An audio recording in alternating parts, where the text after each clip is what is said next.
Welcome back to world of learning.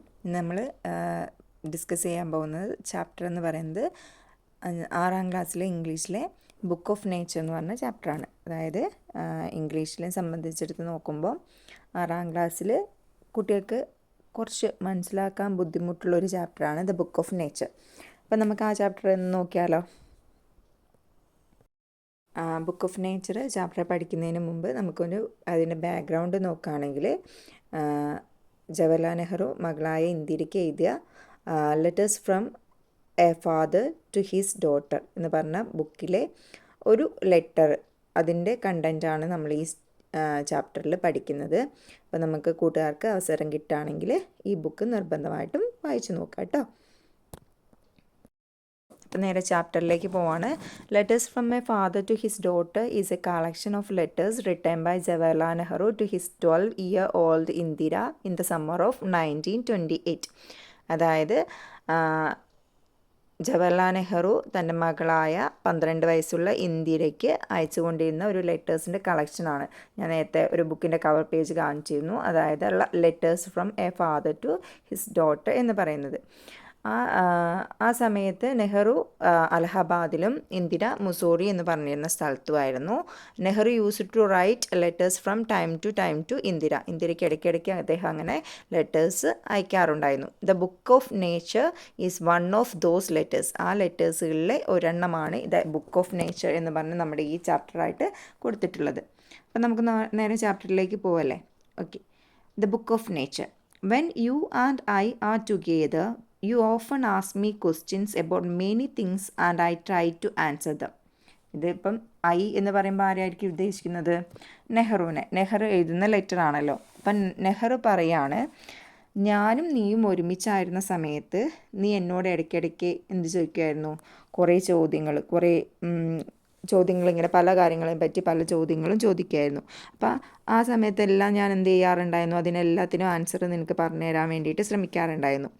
Now that you are at Mussoorie and I am in Allahabad, we cannot have these talks. ഇപ്പം എന്താണ് സംഭവിച്ചത്? നീ മുസോറിയിലും ഞാൻ അലഹബാദിലുമാണ്. അതുകൊണ്ട് തന്നെ ഇപ്പം നമ്മൾ തമ്മിലുള്ള ഒരു സംസാരം നമുക്ക് ഇപ്പം ഇല്ല. I am therefore going to write to you from time to time short accounts of the story of our earth. അതുകൊണ്ട് ഞാനിപ്പോൾ എന്ത് ചെയ്യാണ്? ഇടയ്ക്കിടയ്ക്ക് നിനക്ക് ഈ ഭൂമിയിലൊക്കെ നടക്കുന്ന കുറച്ച് കാര്യങ്ങളെ, ഭൂമിയുടെ കഥകളൊക്കെ ചെറിയ ചെറിയ വിവരണങ്ങളായിട്ട് ഞാൻ ഇടയ്ക്കിടയ്ക്ക് നിനക്ക് എഴുതാൻ വേണ്ടി പോവാണ്. So I am afraid I can only tell you a very little in these letters of mine. എനിക്ക് പേടിയുണ്ട്, കാരണം എനിക്ക് ഈ ലെറ്റേഴ്സിലൊക്കെ നമ്മൾ വാതോരാതെ സംസാരിക്കുന്നത് പോലെ എല്ലാ കാര്യങ്ങളും എഴുതാൻ വേണ്ടിയിട്ട് പറ്റില്ല. പക്ഷേ വളരെ കുറച്ച് കാര്യങ്ങൾ മാത്രമേ പറ്റുള്ളൂ. But that little I hope will interest you and make you think of the world as a whole and of other people in it as our brothers and sisters. പക്ഷേ എനിക്കൊരു പ്രതീക്ഷയുണ്ട്. എന്താണ്? നീ വലുതാവുമ്പോൾ ഈ ഭൂമിയുടെ കഥയെക്കുറിച്ചും ഇവിടെ വസിക്കുന്നവരെക്കുറിച്ചും എല്ലാം പിന്നെ വളരെ അധികം അറിയാൻ ചാൻസ് ഉണ്ട്. ഈ ലെറ്റേഴ്സിലൂടെ തന്നെ നിനക്ക് എന്താവും? ഈ ഭൂമിയെ പറ്റി, ഈ ലോകത്തിന് ഒന്നായി കാണാനും അതിലുള്ള ആൾക്കാരെ സഹോദരന്മാരെ കാണാനും ഉള്ള ഒരു കഴിവ് നിനക്ക് ഈ ലെറ്റേഴ്സിലൂടെ കിട്ടും, ഇത് വായിക്കുന്നതിലൂടെ കിട്ടും. When you grew up you will read about the story of the earth and hers people in fat books. You will find it more interesting than any other story or novel that you may have red. എന്താണ് പറയുന്നത്? നീ വലുതാവുന്ന സമയത്ത് നിനക്ക് എന്ത് ചെയ്യാം? പിന്നെ ഈ ഭൂമിയുടെ കഥകളെക്കുറിച്ചും ഇവിടെ താമസിക്കുന്നവരെ പറ്റിയൊക്കെ വലിയ വലിയ പുസ്തകങ്ങളിൽ വായിച്ചറിയാൻ പറ്റും. അപ്പം നീ വായിച്ച കഥകളെ കഴിഞ്ഞും നോവലുകളെ കഴിഞ്ഞും ഒക്കെ രസകരമാണ് ഈ ഭൂമിയുടെ കഥകൾ എന്നുള്ളത് നിനക്ക് മനസ്സിലാവും. നീ അത്രമാത്രം അതിലേക്ക് ഇൻട്രസ്റ്റഡ് ആവും. So but in old times when men did not exist, surely no books could have been written. പക്ഷെ എന്നിട്ട് അദ്ദേഹം പറയുന്നത് എങ്ങനെയാണ്? പക്ഷേ ഈ പുസ്തകങ്ങളോ മനുഷ്യരോ ഒന്നും ഇല്ലാതിരുന്ന കാലത്ത് മനുഷ്യരില്ലാതിരുന്ന കാലത്ത് ഈ പുസ്തകങ്ങളൊന്നും ആരും എഴുതിയിട്ടില്ല എന്നുള്ളത് ഉറപ്പാണല്ലോ. അപ്പം how then can we find out what happen then? അപ്പം നമുക്ക് എങ്ങനെയാണ് ആ പണ്ട് പുരാതന കാലത്ത് സംഭവിച്ചത് എന്തൊക്കെയാണെന്ന് എങ്ങനെയാണ് നമുക്ക് അറിയാൻ കഴിയുക? We cannot nearly sit down and imagine everything. നമുക്ക് എല്ലാ കാര്യങ്ങളെപ്പറ്റിയും നമ്മുടെ ഭാവനയിൽ കാണാനൊന്നും നമുക്ക് സാധിക്കില്ല. This would be interesting for we could imagine anything we wanted to and would thus make up the most beautiful fairy tales. നമുക്കറിയേണ്ടതിനെക്കുറിച്ചെല്ലാം നാം ഭാവനയിൽ കാണുന്നതും അതുവഴി ഏറ്റവും മനോഹരമായ കുറേ കഥകൾ മെനഞ്ഞെടുക്കുന്നതൊക്കെ രസമുള്ള കാര്യമാണ്. നമ്മൾ നേരിട്ട് കണ്ട സത്യങ്ങളെ അടിസ്ഥാനമാക്കിയിട്ടല്ല നമ്മൾക്കുള്ള കഥകളൊന്നും, അതായത് നമ്മളിപ്പോൾ കേൾക്കുന്ന കഥകളൊക്കെ നമ്മൾ കേട്ട് അറിഞ്ഞ കഥകളാണോ, അനുഭവിച്ചറിഞ്ഞ കഥകളാണോ? അല്ല, ചില പലരുടെയും ഭാവനകളിലൊക്കെ വന്ന കഥകളാവാം. അതെല്ലാം എന്താവണമെന്നില്ല, ശരിയാവണമെന്നും ഇല്ല. But this not to be true as it would not be based on any facts that we had seen. അതായത് നമ്മൾ കണ്ടിട്ടുള്ള ഏതെങ്കിലും സത്യസന്ധമായ കാര്യമാവണമെന്നൊന്നുമില്ല. അതായത് ചിലപ്പോൾ ആരുടെയെങ്കിലും ഭാവനയിൽ വന്ന ആയതായിരിക്കാം. അതുകൊണ്ട് തന്നെ നമുക്കത് വിശ്വസിക്കുക എന്ന് പറയുന്നത് അത്ര സുഖമുള്ള കാര്യമല്ല. But although we have no books written in those far off days, fortunately we have some things which tell us a great deal as well at most as a book would. പക്ഷേ നമുക്കെന്താണ്, ശരിയാണ് ഈ പറഞ്ഞതുപോലെ വിശ്വസിക്കാൻ പറ്റുന്നുള്ള അന്ന് പുസ്തകങ്ങളൊന്നും എഴുതപ്പെട്ടിട്ടുണ്ടായിരുന്നില്ല എങ്കിലും പുസ്തകം പറഞ്ഞു തരുന്നത് പോലെ തന്നെ പലതിനെക്കുറിച്ചും ഏറെ കാര്യങ്ങൾ വിശദീകരിച്ച് തരാൻ കഴിവുള്ള ചില കാര്യങ്ങളും ഭാഗ്യവശാൽ നമുക്കുണ്ട്. അതെന്തൊക്കെയാണെന്നാണ് അദ്ദേഹം പറയുന്നത്.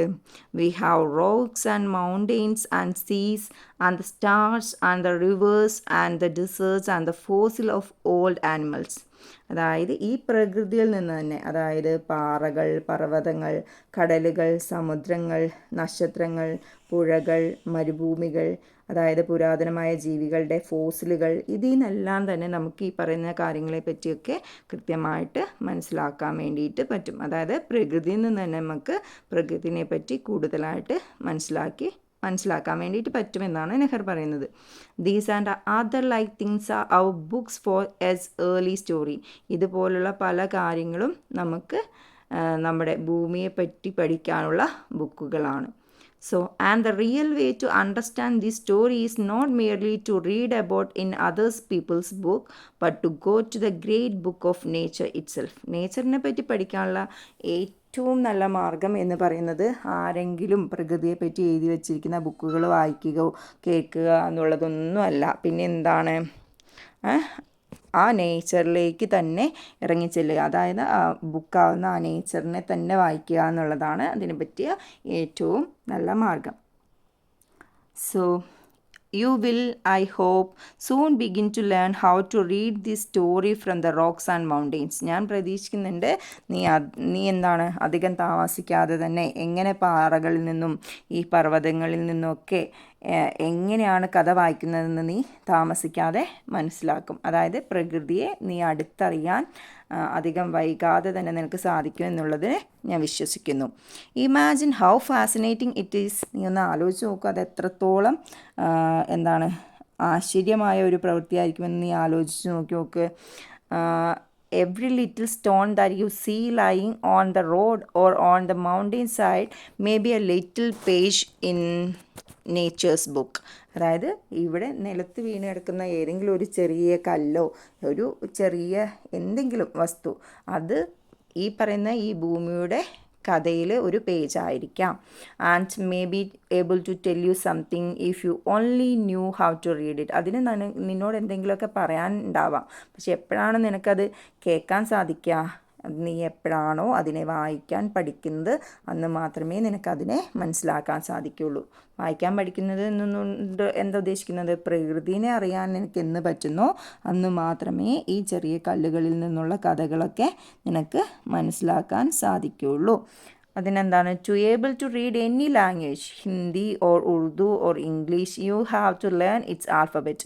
ഹിന്ദുവോ ഉറുദുവോ ഇംഗ്ലീഷോ അങ്ങനെ ഏത് ലാംഗ്വേജ് പഠിക്കണമെങ്കിലും അതിൻ്റെ ആൽഫബറ്റ്സ് നമ്മൾ പഠിച്ചിരിക്കണം. So also you must learn the alphabet of nature before you can hear her story in her books of stone and rocks. അതുപോലെ തന്നെ പ്രകൃതിയുടെ കഥ അറിയണമെങ്കിൽ, അതായത് പ്രകൃതിയിലെ ഓരോ സ്റ്റോണിൻ്റെയും ഓരോ റോക്കിൻ്റെയും ഒക്കെ കഥ അറിയണമെങ്കിൽ നിനക്ക് എന്ത് ചെയ്യണം? ആ പ്രകൃതിയെ വായിക്കാൻ അറിയാനുള്ള ആൽഫബറ്റ്സ് നീ മനസ്സിലാക്കിയിരിക്കണം. Even now perhaps you know a little how to read this. ഇപ്പോഴും നിനക്കെന്താണ്? ഇപ്പോഴും അതിൽ ഏകദേശം കുറച്ച് കാര്യങ്ങളെങ്കിലും നിനക്ക് അറിയാം എന്നാണ് ഞാൻ വിശ്വസിക്കുന്നത്. ഓക്കെ, അപ്പം അദ്ദേഹം എന്നിട്ടൊരു കഥ പറഞ്ഞു കൊടുക്കുകയാണ്. If you see a little round shiny pebble does it not tell you something? നീ ഒരു നല്ല മിനുസ്സുള്ള ഒരു നല്ല പരന്ന കല്ല് കാണുകയാണെങ്കിൽ അതിന് നിനക്ക് നിന്നോട് എന്തെങ്കിലും പറയാനുണ്ടാവില്ലേ? How did it get round and smooth and shiny without any corners or rough edges? അതെങ്ങനെയാണ് ഇത്രയും സ്മൂത്തായ, അതായത് നല്ല മിനുസമുള്ള പ്രതലങ്ങളായി മാറിയത്? അരികിലൊന്നും ഒരു മൂർച്ചയൊന്നും ഇല്ലാതെ എങ്ങനെയാണ് ഇത്രയും മനോഹരമായ ഒരു കല്ലായി മാറിയത്? If you break a big rock into small bits each bit is rough and has corners and rough edges. നീ ഇപ്പം ഒരു വലിയ മലേൻ്റെ ഏതെങ്കിലും ഒരു ചെറിയ പീസ് ബ്രേക്ക് ചെയ്തെടുക്കുകയാണെങ്കിൽ ആ കിട്ടുന്ന കല്ല് കഷ്ണം എന്തായാലും അത് ഭയങ്കര റഫായിരിക്കും, കാഠിന്യമുള്ളതും അതിൻ്റെ കോർണേഴ്സൊക്കെ ഭയങ്കര മൂർച്ചയുള്ളതുമായിരിക്കും. It is not at all like a round smooth pebble. അത് അപ്പം തന്നെ എന്താണ്? ഒരു നല്ല പെബിളായിട്ട്, നല്ല പരന്ന പെബിളായിട്ട് നമുക്ക് കിട്ടുകയില്ല. How then did the pebble become so round and smooth and Shiny? അങ്ങനെയാണെങ്കിൽ എങ്ങനെയായിരിക്കും ഈ പെബിൾ ഇങ്ങനെ ഇത്ര ഉരുണ്ട് നല്ല തിളക്കമായിരുന്നതും ആയി വന്നിട്ടുണ്ടാവുക? It will tell you its story if you have good eyes to see and ears to hear it. അത് നിന്നോട് അതിൻ്റെ കഥ പറയും, എങ്ങനെയാണെങ്കിൽ നിനക്കത് കേൾക്കാനും കാണാനും ഉള്ള കഴിവുണ്ടെങ്കിൽ. It tells you that once upon a time it may be long ago it was a bit of rock. അത് കഥ പറയുകയാണ് കേട്ടോ. അപ്പോൾ എങ്ങനെയാണ്? വളരെ വർഷങ്ങൾക്ക് മുമ്പ് അതൊരു വളരെ ചെറിയൊരു പാറേൻ്റെ കഷ്ണമായിരുന്നു.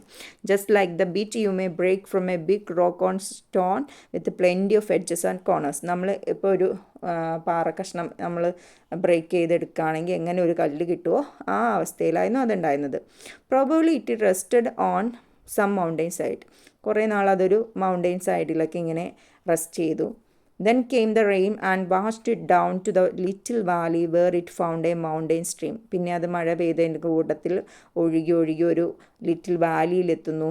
അവിടെ നിന്നൊരു മൗണ്ടെയിൻ സ്ട്രീമിലേക്ക് പോകുന്നു, ഒരു അരുവിയിലേക്ക് പോകുന്നു. Which pushed it on and on till it reached a little river. അങ്ങനെ ആ അരുവിയിലൂടെ ഒഴുകി അതൊരു പുഴയിലെത്തിച്ചേരുന്നു. And the little river took it to the big river. ആ ചെറിയ പുഴയിൽ നിന്ന് ആ ചെറിയ പുഴയിലൂടെ ഒഴുകി അതെവിടെ എത്തുന്നു? ഒരു വലിയ പുഴയിലെത്തുന്നു. And all the while it rolled at the bottom of the river and its edges were worn away. ഇങ്ങനെ ഉരുണ്ട് പോകുന്നതിൻ്റെ ഇടയിൽ ആ മൂലകളൊക്കെ എന്തായി? ആ കൂർത്താഗ്രഹങ്ങളൊക്കെ ഇങ്ങനെ ഉരുണ്ട് പോകുമ്പോൾ ഇങ്ങനെ അലിഞ്ഞലിഞ്ഞ് ഇല്ലാണ്ടായി. So thus the rough surface was made smooth and shiny. അങ്ങനെ ആ റഫായിട്ടുണ്ടായിരുന്ന ആ കല്ലിൻ്റെ സർഫേസൊക്കെ എന്തായി? വളരെ സ്മൂത്തും ഷൈനിയായി. So it become the pebble that you see. അങ്ങനെ അതെന്തായി മാറി? ഇപ്പോൾ ഉള്ള പോലത്തെ ഭയങ്കര സ്മൂത്ത് ആൻഡ് ഷൈനിയായ പെബിളായി. Somehow the river left it behind and you found it. അങ്ങനെ ആ റിവർ എവിടെയെങ്കിലും അരികത്തേക്ക് ഇട്ടിട്ടുണ്ടാവാം, അങ്ങനെ നീ അത് ചിലപ്പം കണ്ടിട്ടുണ്ടാവാം. Somehow the river left it behind and you found it. If the river had carried it on it would have become smaller and smaller. ഇനി ആ പുഴ അതിനെ ഇങ്ങനെ എടുത്തുകൊണ്ട് പോവായിരുന്നിട്ടുണ്ടായിരുന്നെങ്കിൽ എന്ത് സംഭവിച്ചിട്ടുണ്ടാവും? അത് പിന്നെയും ചെറുതായി വന്നിട്ടുണ്ടാവാം. Till at last it became a grain of sand. അങ്ങനെ അത് അറ്റ് ലാസ്റ്റ് ഒരു ചെറിയ മണൽത്തരിയായിട്ട് മാറിയിട്ടുണ്ടാവാം. And joined its brothers at the sea side to make a beautiful beach. അങ്ങനെ ആ മണൽത്തരി അതിൻ്റെ ബ്രദേഴ്സിൻ്റെ കൂടെ, അതായത് മറ്റുള്ള മണൽത്തരികളോട് കൂടിച്ചേർന്ന് ഒരു ബ്യൂട്ടിഫുൾ ബീച്ച് മേക്ക് ചെയ്തിട്ടുണ്ടാവാം. Where little children can play and make castle out of the stand. അതായത് അവിടെ കുട്ടികളെല്ലാം വന്ന് കളിക്കുന്ന ആ ബീച്ചിൽ ഒരു മണൽത്തരിയായി മാത്രം അത് മാറിയേക്കാം. എന്താ സംഭവിച്ചിട്ടുണ്ടായിരുന്നെങ്കിൽ? ഇപ്പം നിൻ്റെ കയ്യിൽ കിട്ടാതെ ആ റിവർ അതിനെടുത്തുകൊണ്ട് ഇങ്ങനെ പോവായിരുന്നെങ്കിൽ. If a little pebble can tell you so much, how much more could we learn from all the rocks and mountains and the many other things we see around us? Last Nehru ഇന്ദ്രനോട് ചോദ്യം ചോദിക്കുകയാണ്, ഇത്രയും ചെറിയ ഈ കല്ലിന് ഇത്രയും വലിയൊരു കഥ നിന്നോട് പറയാനുണ്ടായിരുന്നെങ്കിൽ ഈ നേച്ചറിൽ നിന്നും ഈ റോക്സിൽ നിന്നും മൗണ്ടെയ്ൻസിൽ നിന്നും നമുക്ക് എന്തെല്ലാം കാര്യങ്ങളായിരിക്കും പഠിക്കാനുണ്ടാവുക. അതായത് അൾട്ടിമേറ്റ്ലി നെഹ്റു പറയുന്നത് ഇന്ദിരയോട് ഈ നേച്ചറിനെ ലവ് ചെയ്യാനും ഈ നേച്ചറിലെ ഓരോ കാര്യങ്ങളെയും മനസ്സിലാക്കി അതിൽ നിന്നും പാഠങ്ങൾ ഉൾക്കൊള്ളാനുമാണ്. നമുക്കറിയാം ഈ യൂണിറ്റ് എൻറ്റയർ പറയുന്നത് ഇമ്പോർട്ടൻസ് ഓഫ് നേച്ചറിൻ്റെ ഇമ്പോർട്ടൻസും കാര്യങ്ങളൊക്കെയാണ്. അപ്പോൾ അതിന് ആപ്റ്റായ ഒരു ചാപ്റ്ററാണ്. മീനിങ് മനസ്സിലാക്കിയ വളരെയധികം കണ്ടൻറ്റ് ഉള്ള ഒരു ചാപ്റ്ററാണ്. അപ്പം വീഡിയോ നിങ്ങൾക്ക് ഇഷ്ടപ്പെട്ടു എന്ന് വിചാരിക്കുന്നു. ഇഷ്ടപ്പെട്ടിട്ടുണ്ടെങ്കിൽ ലൈക്ക് ചെയ്യുക, ഷെയർ ചെയ്യുക, സബ്സ്ക്രൈബ് ചെയ്യുക. താങ്ക്